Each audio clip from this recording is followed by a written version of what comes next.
Welcome, everyone. First off, my name is Haley Rambert. I'm the Community Education Manager here at Midas Gold. And as you can see in the panelist column, we've got a couple other folks from Midas Gold, along with Emily Arthen. And first off, we just wanted to thank Women's Mining Coalition for all of you being here today, but also for hosting this webinar series. So for those of you who were not able to make our first presentation in the series, was a very in-depth project overview. Emily actually sent that link out today.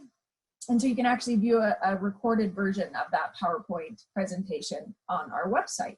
So today we have Gene Bosley, who is our Senior Civil Engineer at Midas Gold, Idaho. And he is going to be giving a presentation on our fish tunnel that is on the East Fork of the South Fork of the Salmon River. Gene, do you want to do a deeper dive introduction to yourself? I think you mostly covered it. I'm Senior Civil Engineer at Midas. I'm about 20 years experience. About 2/3 of it in mining. I was in transportation before that, but always the water guy. So at Midas, I found myself in charge of water and tailings and stream restoration for the most part. So that's about it.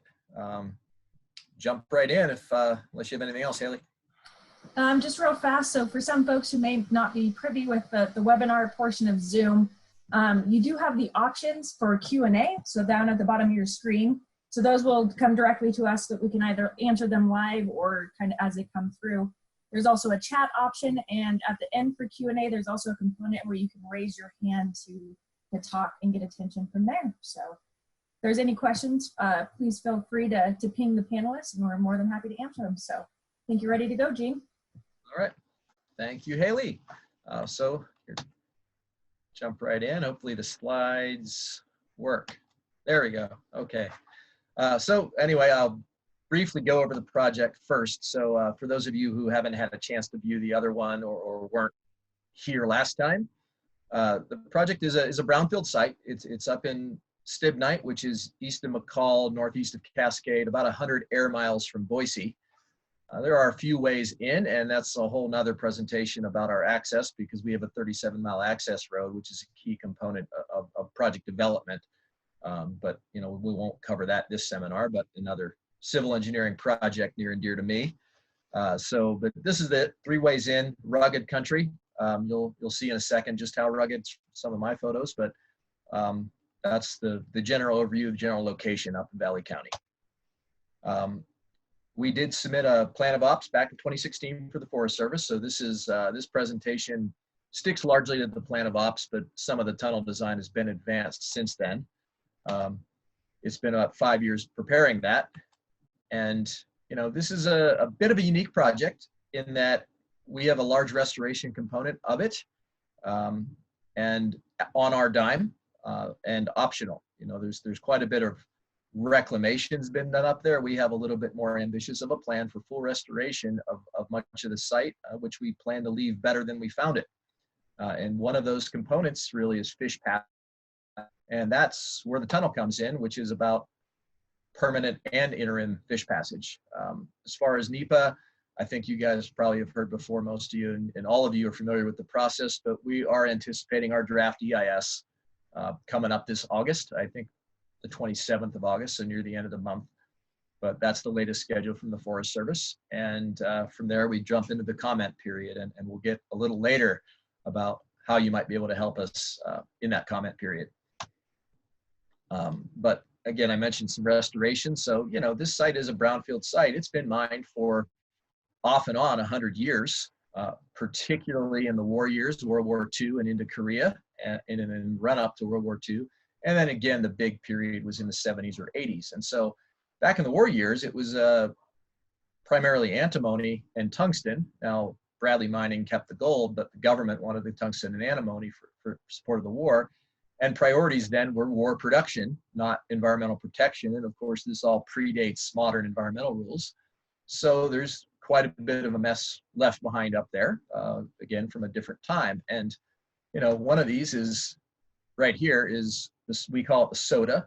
And that's spent ore from the 80s, 90s era heap leach period. But underlying that, and this is up in Meadow Creek Valley right here, underlying that is 3 million tons of tailings from the Bradley era, from the war years, that we will reprocess those tailings and the spent ore we will repurpose. That's good construction material for our tailings facility, which will be located right upstream of that footprint. Meadow Creek along that area, along the Soda, has been diverted a number of times. I mean, probably half dozen, but the latest diversion is this riprap ditch right here. So it's somewhat limited in habitat. And then I'll work my way around because Blowout Creek's another key one that we will repair very early in the project, but it's an old water dam. You know, there's a water dam up here in a hanging valley, and that dam blew out in 1965. It had been abandoned, of course, for years, and they were in the process of lowering it. And they got a storm overnight, and it blew out, and it caused a very large erosion scar, which is unstable to this day, deposited a bunch of sediment downstream. I believe, of course, the East Fork is affected by that failure. It's also affected by some head cutting and some infill right up to the stream bank. And so there's not great habitat along this stretch of the East Fork. And then finally, and to the subject of the presentation really, is the Yellow Pine Pit. 1953, they were done mining. 55, up to about 55, they did some toll milling and milling from stockpiles. But by about 55, they let the river pour into the lake, what was then a pit and is now a lake. And it's got, right now, it was 125 feet original depth, and it's got about 80 feet of that occupied by sediment. So you're left with a 35-ish foot maximum depth in the lake. It averages maybe closer to 20. But so you've got a small lake here. The river flows right through it. And immediately upstream of that lake is a cascade where the river had poured off the high wall. And so nothing has been able to swim past that since then. And in fact, that pit was the subject of some surface diversions when they first mined it, starting in 38. So really nothing has been able to swim upstream of here since 1938. And well, Meadow Creek, as well as the East Fork above Meadow Creek, both are salmon and steel and potentially steelhead spawning habitat. So there's been no natural passage up this far since, you know, going on 80, 90 years. And our plan here is to remedy that post haste. As soon as we get up and building, within the first couple of years, as soon as we get the tunnel done, we can get passage up through the pit. So moving on, here's a larger picture of that. Here's the lake. Here's this cascade. This cascade is about 25% gradient, full of boulders in the spring runoff, which would be when steelhead would try to ascend. Of course, the salmon come up in conditions like you see here, but in spring runoff, it's an absolute washing machine. But again, nothing swims up that. There are planted fish when there are hatchery leftovers, and that's only every few years. So we'll get to that, is that because there are planted fish, this is already salmon habitat, and there are already salmon present because of the planting programs. And so any design we have has to accommodate the juveniles migrating. So that's also a fixture of the tunnel design that we've had to work through. So. And then, of course, the sediment, you know, Blowout Creek filled this lake with quite a bit of sediment. Estimates are, if we fix Blowout, even if we fix Blowout and do nothing more, we're still a couple hundred years out from that lake filling up completely. But it's shorter than that if Blowout is left in its present state. And, you know, the thing about the lake is not only does it trap sediment generally, it traps it, of course, preferentially, and you know, it drops out all the coarse gravel, which would be useful for spawning downstream, and it lets all the fines blow through. So it doesn't help the Blowout Creek problem as much as one would hope, because a lot of the fines simply go through the lake in suspension. But here's the ultimate plan here. This is a full restoration. This pit will be backfilled. It's the first pit we mine. It's our highest gold grades. It is backfilled starting in about year 7 of mining from development rock from up here is West End Pit. Strangely, it's on the northeast end, but it's the pit up here over the hill is the source of backfill for this. And once that's backfilled, we will construct a corridor for the river, and you see some extra river here. Those are the tributaries that will interact with the main river, that right now they are either diverted or they pour right into the river without any not real habitat. They're high gradient right now, but we'll be backfilling on 4% or so gradient. So we'll be able to put some additional habitat in on those tributaries too. So this is just a rendering of what the ultimate design is here for the restoration. But really came here to tell you about the temporary solution, because it's the more engineering solution. and has a lot behind it because it's a highly engineered system. And here it is, the open pit. You know, we remine this pit first. We expand it substantially. We go around the west side of that pit. Now, previously, there was a tunnel that went around the east side of that pit. That tunnel is now, the collar is 15, 16 feet above the present river, because when the river poured into the pit, it downcut and abandoned that old tunnel collar. We will mine out that tunnel. That tunnel is also a source of water quality issues. It discharges to Sugar Creek, which is a tributary off frame here, and does have some metals loading in, and that'll all get, almost all will get mined out by our expansion of the pit here. So, but again, it's a west route around about 9/10 of a mile. And here you see it just in relation to the pit in a couple of views. A lot of considerations here, though, of course, is, you know, this is a heavily faulted over multiple eras, right? And heavily mineralized and heavily altered area. So there are some poor geotechnical conditions to consider. Also, of course, this is a run of river. I mean, this is a wild river. It's 25 square miles or so draining to that tunnel, and there is no opportunity for storage. So that tunnel has to accommodate the full flow of the East Fork, South Fork of the salmon. And of course, we've got 3 ESA listed fish. So that would be Chinook salmon, steelhead, and bull trout. There are lots of bull trout upstream of the tunnel, but the bull trout we're really concerned with here are that there are very large bull trout that live downriver, and they come up the tributaries to spawn, and these are the size of salmon. The bull trout that live isolated upstream right now are little. They're a foot long and less, but these real big 2 foot long fluvial bull trout are the ones we're focusing on here for the tunnel. And again, we have to get the juveniles down and down safely. And if you guys, some of you, I'm sure, are in the Pacific Northwest, if not all of you, and you're familiar with some of the issues with getting juveniles down through fish ladders and have them not be eaten once they get down. So those are obviously design considerations here. And then, you know, it's a tunnel we have to operate. We have to operate it for about 15 years. And it's a must work facility because it's the whole river and 3 listed species. And it's next to a pit with men and equipment in it. So we can't have it overflow. We cannot have it block. So we have to deal with maintenance and inspection access, as well as sediment and debris control. And we do all that with the design we have right now. And then finally, of course, with all these fish species involved, we can't hurt them. And that's part of our plan B. You know, we can trap and haul if we have to, if there's an incident or a condition that allows the fish not to have safe passage. And we have to design the thing to have safe passage. You know, again, that's smooth surfaces, favorable hydraulics, and so forth. And we'll get to some of those details here down the line. So geotech, and after geotech, I'll pause a bit for questions if we've accumulated any so far. So geotech, you know, first condition, soft ground. This hatch is glacial till or mine waste, depending on where you are. Upstream portal right here, glacials, mixed, you know, sand silt all the way up to very large boulders. You know, we're talking car-sized boulders now and then. Downstream then, these are dumps. These bench features are old dumps. Bedrock isn't terribly deep and aren't terribly many glacials down there, but there's this low spot in the ground. We think it's a Roche-Montaigne related outwash feature, but it leads to very shallow cover on certain piece of the tunnel. And that's the tunnel seen in black is the tunnel if we went straight shot, constant gradient. The red line is what we came up with to try to, at least we can't avoid this area, but we've got to minimize how bad the roof conditions can be.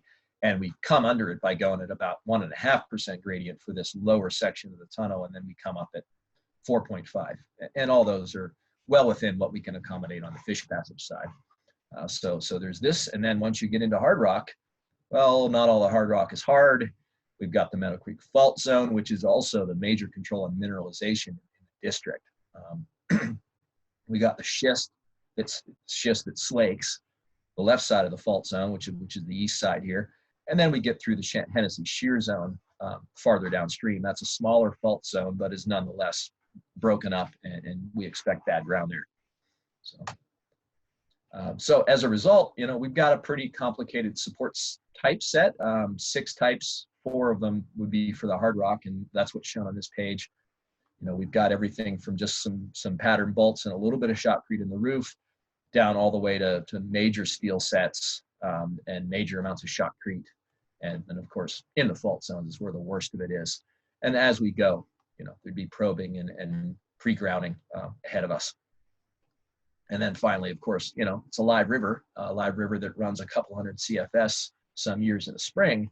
And so there's some scour protection concerns too, because when we're in bad rock, we also are in scourable rock.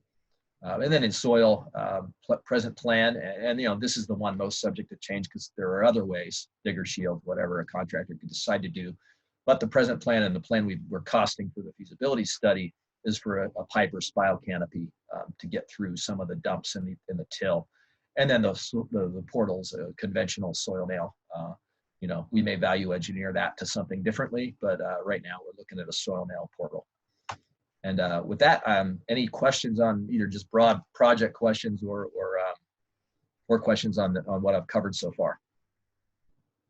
We don't have any questions yet, Gene. Nothing yet. Okay. Well, on the hydrology, I said before, it's a run-of-river facility. We have the benefit of a lot of gauges. We've been monitoring a number of gauges for since 2012 on site. 2012 to present is our period of record. But the gauge at the box culvert, we call it, it's right up here. It's on the East Fork below Meadow Creek, and therefore it's the only intervening, it's about 19 square miles. It's 5 to the tunnel, 25 to the tunnel. So the only intervening drainage really is some side hill and then Fiddle Creek right here. So it's a pretty good representative of the tunnel. So we have very good hydrologic data. That one, I think at this point, is a 35-year record broken over a period of 80 years, but it's about a 35-year record. And we've got, you know, 2012 to present on a number of others, and they correlate very well. But so those are our stream gauges all over. This is the one we're primarily looking at for the tunnel. But down here, there's a few, some of you may be familiar with pit tags or passive transponder tags that they put in fish's bodies. So they catch them, tag them, release them, and that detects when they come back up or how they move. And the nearest pit tag array with a lot of data is right here down by Parks. So these are the fish that are coming up with intention to spawn in either Johnson Creek, the East Fork, or up here Sugar Creek, which has a lot of spawning in its own right, which is a little off-site for us, not part of our project area. We do have our own pit tag now. It's right here below our pit lake that we are using as part of a bull trout movement study, but that's only been a couple of years of data. This here is quite a bit more years of data. And here you see what is this? This is the average hydrograph at our site, superimposed on the pit detections arriving down here at Parks. Now, obviously, they've got 13 miles of rough river to get up before they arrive at our site. But here's the general timing: is the steelhead are in the spring on the rising water, and the salmon are on the falling limb of the hydrograph, halfway down the falling limb of the hydrograph. And most of them, and the ones that are of most critical interest, are the late arrivers, which are pretty far down on that hydrograph, and they're in July, not so much June.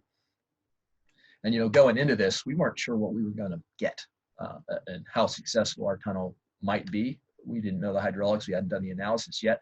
So our focus really was these late arrivals.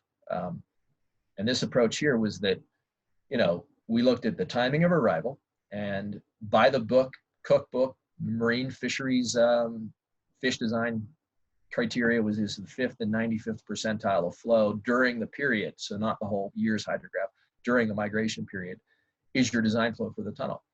And our initial cut was, well, we look at the end because the late arrivers must get up. The early arrivers can hold, technically, keep the osprey off them, and they'll be all right. Turns out we were more conservative than we had to be.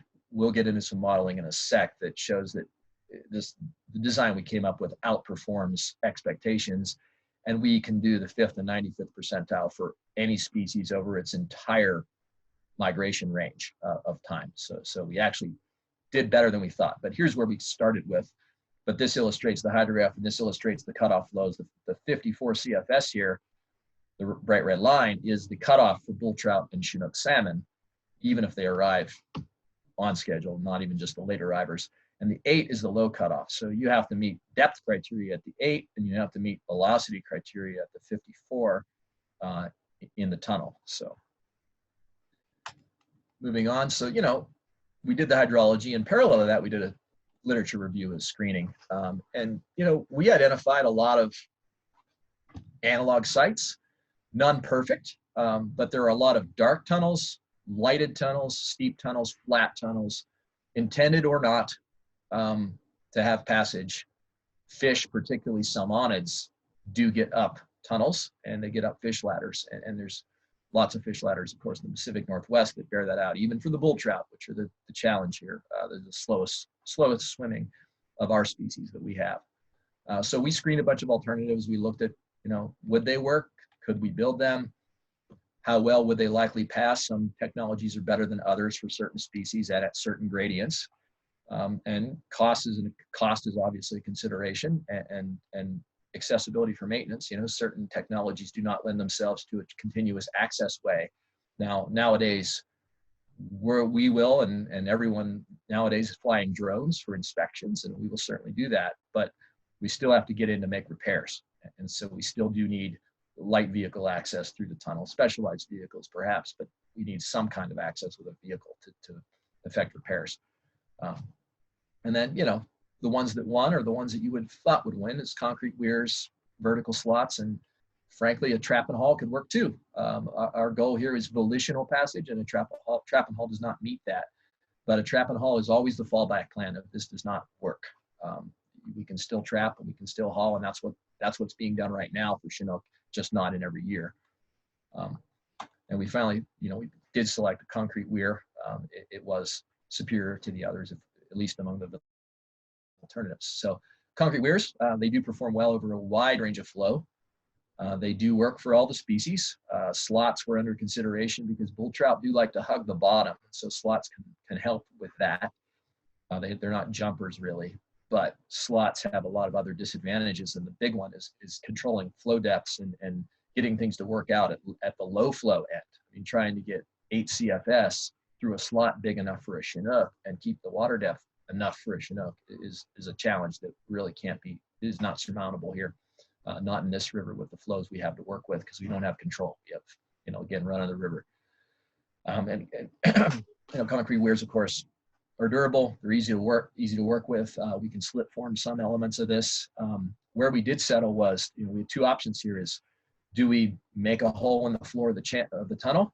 That has some structural considerations. If you've got a steel set that has to stand over here, you need a shelf. You can't stand, you can, but not desirable to have a steel set that's got legs at different lengths. And, you know, act that access way as a floodplain. That was one option. The other one was perch it, you know, have a control works at the head gates, have a partition wall, have the fish actually swimming above the elevation of the access way, and then send your high flows down the access way. And that's where we settled, and the CFD bears that out. We can really control velocity in the fishway very well by keeping its flow range minimized while sending excess down the access way. If we had the tunnel like this, you know, and had the access way acting as a floodplain, even with the access way as a floodplain, the flow depths are so much greater available to the water in the fishway that you get proportionally more fishway flow at a given total flow, and therefore lots higher velocities in the fishway, and therefore a lot smaller flow range over which the fishway is going to work to meet velocity criteria for a given species. So I'll stop now because we're going to jump into hydraulics nerdery here in a second. Ben Veach has a question for you. He wrote, how did you schedule a design alternative? I'm not sure. Schedule as in duration of construction, is that this was potentially a critical path toward project development. We only have 2 years to build a tunnel. You know, we have a 3-year construction period for the project, but realistically, we didn't want to be building anything in the first year of that much more than the burnt log route, the mine access road, 37 miles of backcountry road. You know, a lot of it improved, but still 37 miles of road, whether old or new, and a power line. You know, we've got I don't remember the stats on the power line, but it's what, 50 miles of 138 kV power. Some of it upgrades, but again, it's a lot of new conductor and new pole sets that has to get started in -3, and that's really about all we can chew first year until we have access to get material into site So we were looking at, okay, this tunnel could be critical path. It needs to get done in 2 years or less, and we want it off the critical path if we can help it. So you really want to have it be closer to a year. Turns out it's we're looking at 14 months, and we're going to allow for at least 18. I think I got the I understood the question right. So ask something else if I misunderstood. Ben said thank you, and then Debbie Strusacker also has a question. Debbie, do you want to unmute and ask it? Sure. This has been a really interesting presentation. You probably said this, but I missed it. When was the original tunnel built? And I'm also curious as to whether you have to provide financial assurance for constructing, operating, and I guess ultimately you close the tunnel once you've done the full reclamation. Okay, so as to when the tunnel was first built, the Bailey Tunnel to the east, and it was not just a river diversion in dry weather, it was using an ore pass. But the Bailey Tunnel to the east was built in 42 into the early part of 43. It was first watered in early 1943. But from 1938 until then, there were surface diversion ditches. And that's why I mentioned that fish passage actually ceased in 38. And that's because of surface work. But the actual original tunnel was built in 42 and 43, and it was abandoned, and the river flowed into the lake in about 55.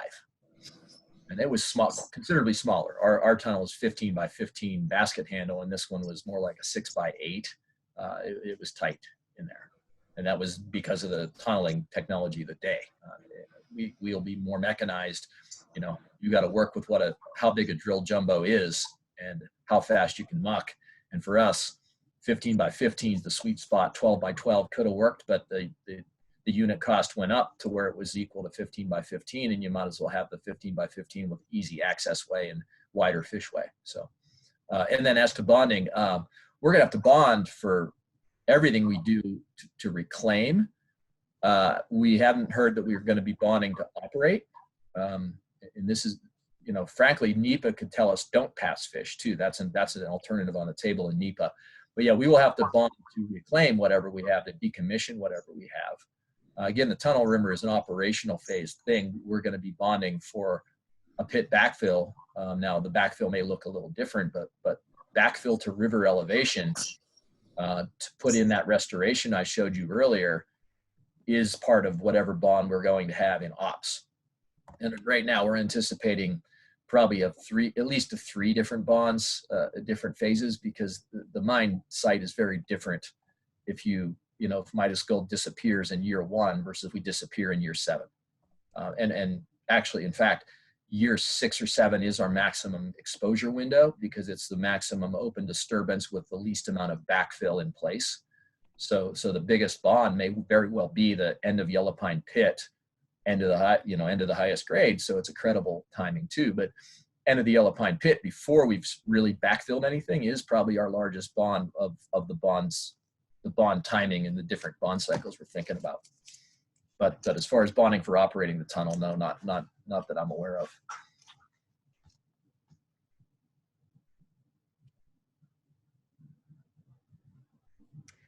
Thanks. I've asked just another question. You mentioned that the NEPA process could determine that the fish tunnel passage alternative is not the agency preferred alternative. Is it the Forest Service that would make that determination, or Fish and Wildlife, or some combination of the two? It could be some combination. You know, the forest could not want to do it. If they did so, it would be because they're worried about other risks, right? Because there are other, I mean, obviously the tunnel is the bottom end of the project. There's quite a bit of disturbance above. Now, we're staying out of the creeks, but we are diverting Meadow Creek elsewhere. And we're doing restoration work that has to grow in. And there are actually some not even so much operational temperature impacts because we're piping some diversions during low flow to keep temperatures down. We actually beat existing temperatures in Meadow Creek and ops, but in early reclamation, there are some. There's some higher temperatures because again, you've got new reclamation with nothing growing quite yet. And so there's some temperature increases that are of concern. and we're working on making those a little better, but there are still some concerns. So there's temperature questions, and then there's simply do we trust the mine to not dump a bunch of mud in the river during spawning season or whatever it might be, right? There's always those things that aren't part of our plan, but are brought up as concerns in implementation. And so those are the reasons the forest may not like it. And those are similarly reasons that the marine fisheries may not like it. Now, the case we've been trying to make here is that no fish presently get up here. None have done so since 1938. No fish would exist here but for that tunnel. So it's still a net benefit. You know, we don't want to kill fish at all, right? You know, we don't want any casualties here, but, and the other thing you're worried about is predation too, right? Because the bull trout eat the salmon. So, but the fact is no matter, even if the salmon or the bull trout eat a few, there wouldn't be any at all swimming up naturally. Now they do get trapped and hauled in the case of salmon, but only off years, you know, only every few years, depending on returns and what's available at the hatchery. So our thoughts are that this is a net benefit regardless, because nothing would be here but for this tunnel doing it early. Now, again, we wouldn't, this is optional and part of our own vision for restoration here, that this is not a requirement. The post reclamation part is something has to be done at the end, but this is our own volition here for volitional passage, no pun intended. And so that's our case, but that may not persuade NIMS, and may not persuade Fish and Wildlife, may not persuade the Forest Service. So they may well not want fish up here because of the danger to individuals, as opposed to what we're trying to do is help the overall population. So that could happen. And yeah, it could be the forest, it could be NIMS.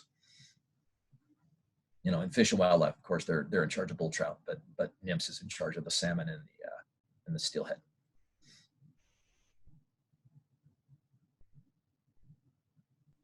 Thank you, Gene. I think we're good with questions. Okay. All right, moving on. So here's the real engineering geekery. This is, and I have done CFD. I unfortunately got out of school too long ago to do this. This is 3D CFD. I was doing 2D back in, 1999 or so. So this is the top end though. This is Flow 3D, and the tunnel design as well, but particularly I put their logo here. McMillan Jacobs was our consultant, and they did an excellent job on the modeling, and that was their design as well. So I figure some credit is due here, and threw their logo just on this slide because it happened to fit. But so they did 3D CFD with Flow 3D, which is widely used, and not just in civil. This is not just an open channel program, but it does see a lot of use in spillways and fish ladders in the civil world. But again, we're modeling a computationally intensive numerical model here. So we didn't model the whole fishway end to end, right? Because every one of these weirs represents a control in which you effectively have a reset. And at every weir, it repeats and repeats and repeats. And there are 100 or 150, 200 weirs in this tunnel. So we model, short stretches. So we model the exit and the control weir. And this is fishway exit. So this is the exit for the ascending adults. This is the water entrance, and that is this. So we model that. We model the fishway within the tunnel, along with the access way, and we model that slope transition. I mean, obviously, if it works at 4.5%, we don't need to model 1.5 in detail, but we do need to look at the transition where it goes to 1.5. And so those are what we ran. We ran initially up to 54 CFS. We expanded that to get the steelhead up to 239 CFS. So we've got 8, which is bull trout low flow, up to 239, which is steelhead early spring high flow modeled, and then the 500-year flood, just to make sure the tunnel would not back up. And it's not even close. It's maybe half full at the 500, which we knew, we kind of knew that going in, but you had to do the confirmatory modeling. So here's the first result. I'm not going to go through every one of those cases, but here's a representative one. This is the tunnel at 4.5%. So this is most of the weirs in most of the tunnel are under this condition. And this flow condition is the condition. This is the highest flow that one designs for. Now it'll work at higher flows, but this is the highest design flow for the Chinook salmon and the bull trout. And it's conservative on bull trout because they come slightly later, but they were so close together. We just lumped that range together to keep things design-wise simple and slightly conservative. So that's 54 CFS. in the tunnel and in the river. But the flow in the fishway is more like 29. And the reason for that previous slide is this control weir. This is the killer app, really, and why it works as well as it does, is this control weir is 20, 30 feet long. The fishway is 5 feet wide. And you set the elevation of the control weir such that as much as is possible of the high flows go over that control weir and down the access way. And you keep the flow range in the fishway limited to something where the velocity control is effective. If you sent 150 CFS down the fishway, you wouldn't meet velocity criteria. But we keep that fishway flow range in a pretty narrow range. In fact, it's above 25 is the point at which it starts to spill the access way. Above 25 CFS, 1 out of 5 CFS is all that goes in the fishway. So 4/5 of the water above 25 CFS is going down that access way. And so we keep velocities under very good control. And you see that here. You see and we were designing for streaming flow, so you don't see a great big plunge here. But this is the section of interest where we evaluate, and everywhere else the velocities are of course lower, but here's the section of interest, and we're looking out against, really, you've got to meet burst speed for a short condition like this, because the fish can just squirt through. It turns out we meet sustain for 2 out of the 3 species. Now bull trout are, you see, a challenging one to build for because they swim so slowly. It's miraculous they eat as many other fish as they do, slow as they swim, it seems, but they do. So there's their swim speeds. But again, we even meet bull trout burst speed at the weir at their highest design flow. Turns out, and here's the section through there. So here's average velocity of 6.5. Bull trout swims at 6.6. There is water in the access way. That is ripping by at 10 plus feet per second, but no fish will be in there. And we'll get to why on the design details in the next segment. But generally though, very good performance. And turns out this performance is true over a very wide range of flows up to steelhead flows. Really, a Chinook could show up with steelhead and swim up this, at least by the numbers. Now, will they? They won't be there. Will they want to is another question that we can't answer, but by the numbers that this design outperforms. Here's another component of it is these are sections sliced horizontally. So this is looking side on. This is the weir notch. This is the top of the water, or nearly so. And these are sections with velocity vectors. Ignore this. This is a model artifact because you evaluate in the middle of the model, not the boundary. So this is the key location, and here it is looking from plan view at each of these sections. And you see that we've got a full water column recirculation cell and near zero average velocity in that cell. I mean, it's upriver because of the eddy, and therefore we've got ample resting area, and that resting area is a couple of feet deep. I mean, it's 2 at the weir, it's 1 over the weir through the notch at the lowest flow, and it's no less than 2 right here, and then it's about 3 right here, and that's how we space the weirs. So, or maybe it's 4. I can't recall. So it's 2 to 4 feet, and that's at low flow. I mean, at higher flows, at 54, it's more than that. So we've got, again, resting ability in all these pools and not challenging swimming conditions throughout. So we're confident at least in the hydraulic conditions here. Behaviorally, again, there are no guarantees, but hydraulics were good. Here it is. Here's the headworks at the steelhead high flow. In that, I mentioned 5 to 1, right? Only 52 CFS go down the fishway at 39 in the river. So 52 here. This is 239. That couldn't be ascended by anything, but nothing can arrive at the bottom of it. There are other measures to protect juveniles who might be carried over the falls. But at 54, we're at velocities that are no challenge to a steelhead by any stretch.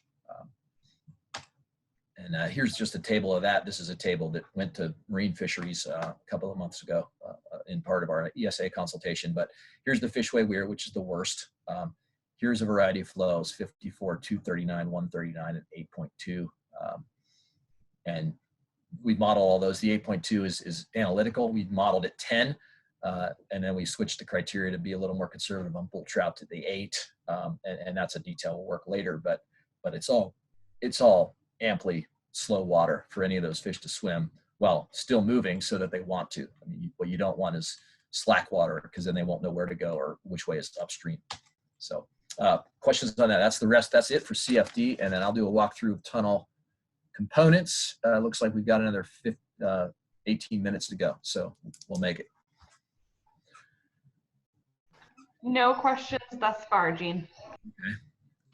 All right, so here it is. This is fisheye view. So this is downstream to upstream. If you're an ascending salmon or steelhead or bull trout, the juveniles will of course see all this in reverse order.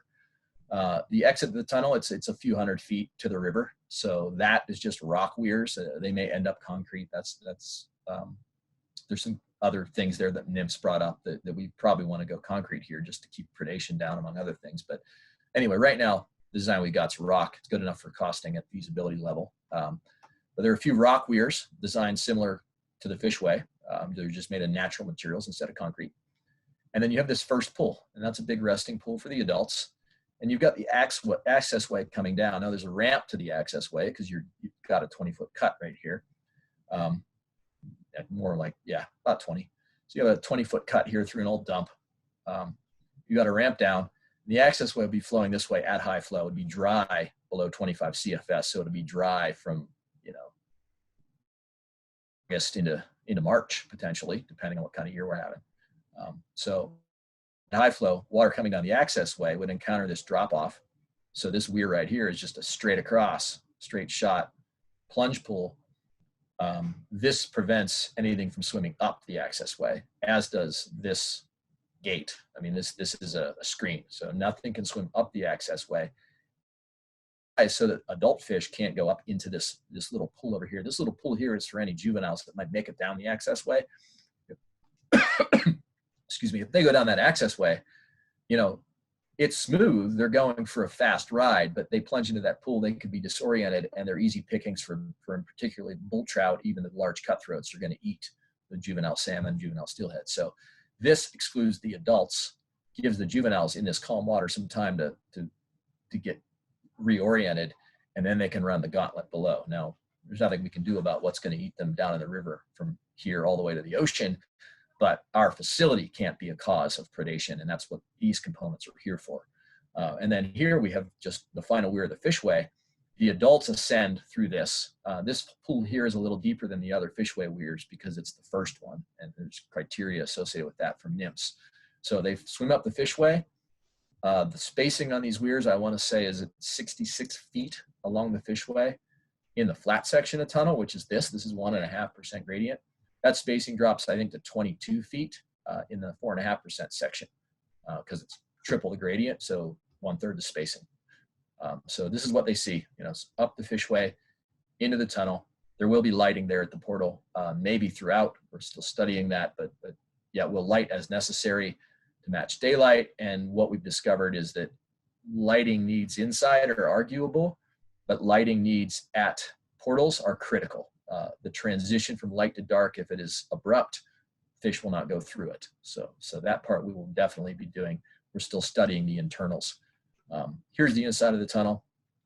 Conventional blasted rock tunnel for the most part. Obviously there's soft ground tunneling at the portals, but a 15 by 15 foot, 15 wide, 9-foot access way, a foot wide or so weir. That would be slip formed, much in the way you see a bridge parapet or a Jersey wall median barrier would be slip formed. The weirs are probably going to be custom formed, not custom, but they'll be custom for us, and then they'll be repeating forms for the cross weirs, so we can't really slip form those. So, and then it'll all be tied to the tunnel structure, and then you've seen the tunnel structure a little earlier. So that's generally what they'll see swimming up. And then coming out, the structure, conventional soil nail, they'll come out, there'll be debris control. Sometimes logs come down here. We've got 8, 12-inch diameter trees that can be entrained in high flow. No, the East Fork here is not as big as it is down by the town of Yellow Pine. If you've had a site visit, you've seen the giantest of the trees aren't even transportable here, but big enough ones are that it would clog the tunnel if we let them in.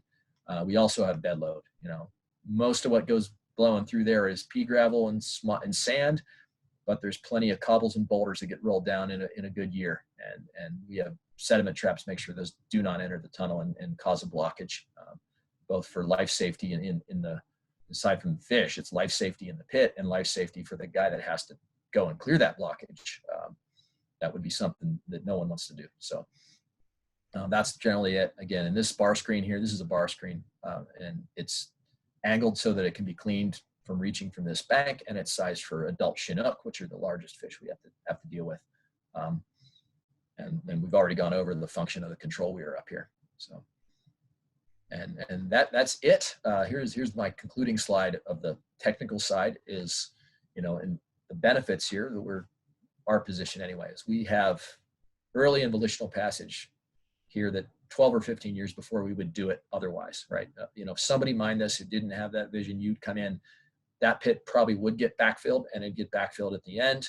The river get put back, maybe or maybe not as a riprap ditch, but we're looking at early, and that's several generations of fish that would not be born and would not go to the ocean and come back to get that population jump started that we wouldn't have if we waited until the end. And that's really why we're doing it, is to get it going sooner and while we're still around and can manage it.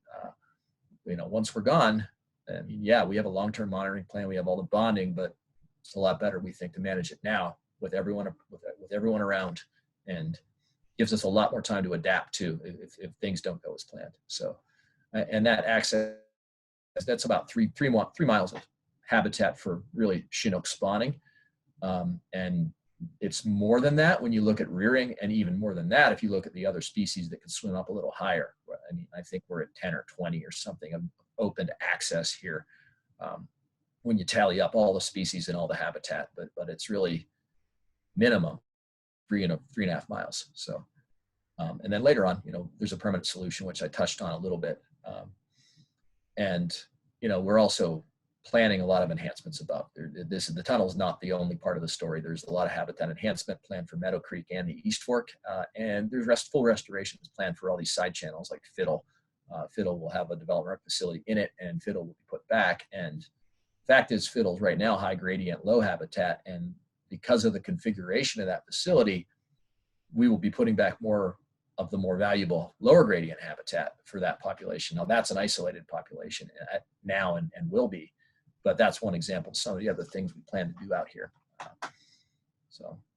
And then of course there's water quality benefits also ongoing. We've got a lot of removal work of legacy materials, and then our own materials would be capped generally. So we're not going to have the impacts that the previous operators have, despite having considerably higher tonnage, as you all can imagine.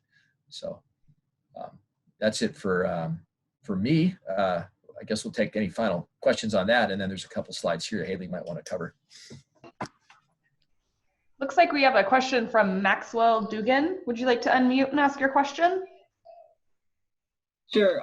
Yeah, I was just wondering if you guys looked at cavitation potential in the high flow portions of the channel during the hydraulic analysis. I heard habitation potential in the high flow portions, and then your mic cut out.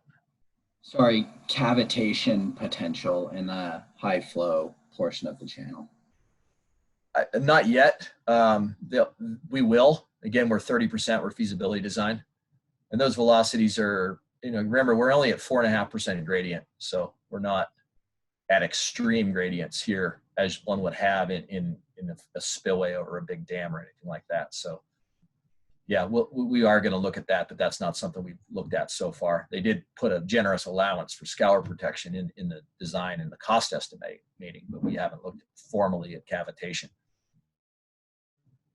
Nor have we looked in, and we will look for the areas that are bare rock, which is not much of this tunnel, but we will be looking at rock scour in the areas that are rock that don't have a bunch of shotcrete on them and a bunch of mesh on them too. So that's for next design stage. Thanks.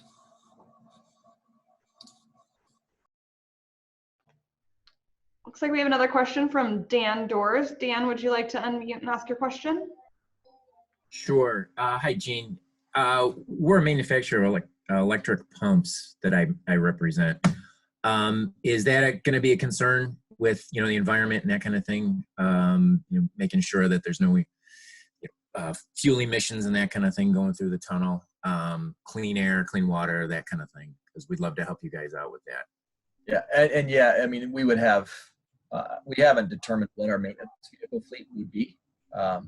But yes, during construction, it's conventional. I mean, we've got, I didn't go into the implementation plan for construction, but there'd be HVAC in the tunnel during construction because of blast gases, as well as vehicle emissions, because we're talking drill jumbo here, and muckers and loaders. So we'd have a lot of emissions to contend with, and we obviously have to manage the muck because the muck's going to have blast residue and hydraulic oil and so forth in it, and that's during construction. And then we'd have washdown before activation, before we actually run the river into the tunnel. And we have pH issues, of course, to make sure we don't raise the pH of the water to ridiculous levels due to the concrete that's all over the place. So those are construction issues. Later on, we have not determined a maintenance fleet yet for this, but we would absolutely be having to, at least at a minimum, have BMPs to worry about, to make sure we're not dropping oil into the access way only to have it get rinsed down the river when the water comes back up. So yeah, there are some. And then I should also add that the HVAC that was in there, the ducting that was in there for construction, the plan is to leave it there for ops. It's simpler to do that than to put in a dedicated system for operational maintenance, because you don't know, in ops, you don't know what you're going to have to go back in and fix and just how much equipment you're going to have to put in that tunnel. So if you've got ducting that works for blast related gases and construction equipment, you've got enough to deal with whatever you're going to have to deal with in ops.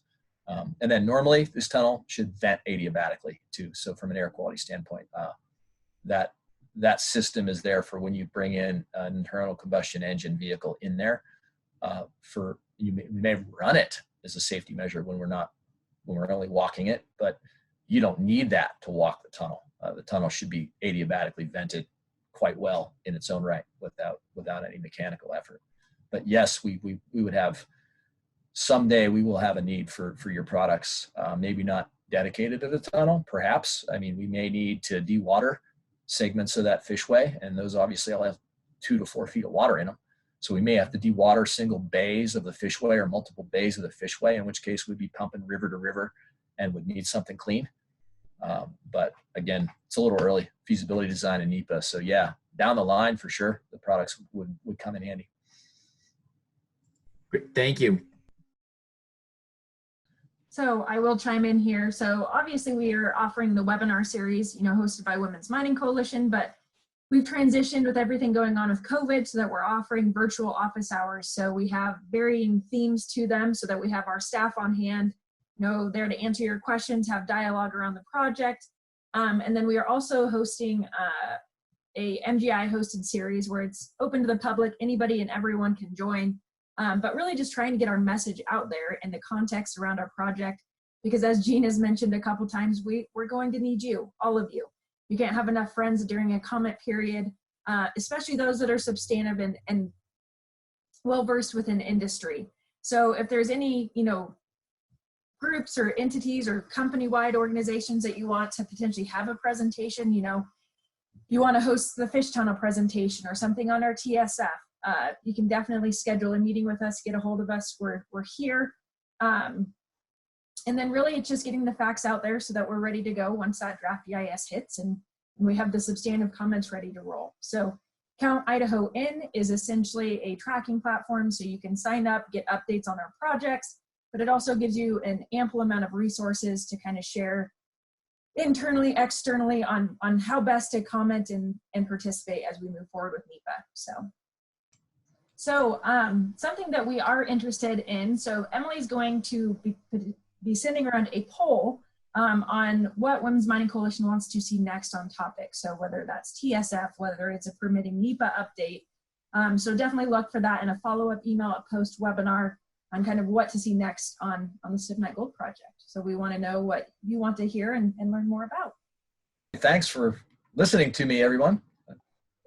Thank you again, Women's Mining Coalition, for letting us use the membership as a platform to get our message out. We really appreciate everything that you guys have done to support us in the last couple of months. Look forward to the next one. So I also, for everybody still on the call, want to give a shout out to Jean. So Jean was actually, and McMillan Jacobs and their team working on this fish tunnel, were actually the recipients of the Engineering Excellence Award from the American Council of Engineering Companies, so ACEC. So for all of you listening to this and learning more about the fish tunnel and its design and all the efforts and components that went into it, it's not surprising that they've received this, but we're pretty proud of Jean and the efforts with the fish tunnel. So Thanks, Haley. yeah.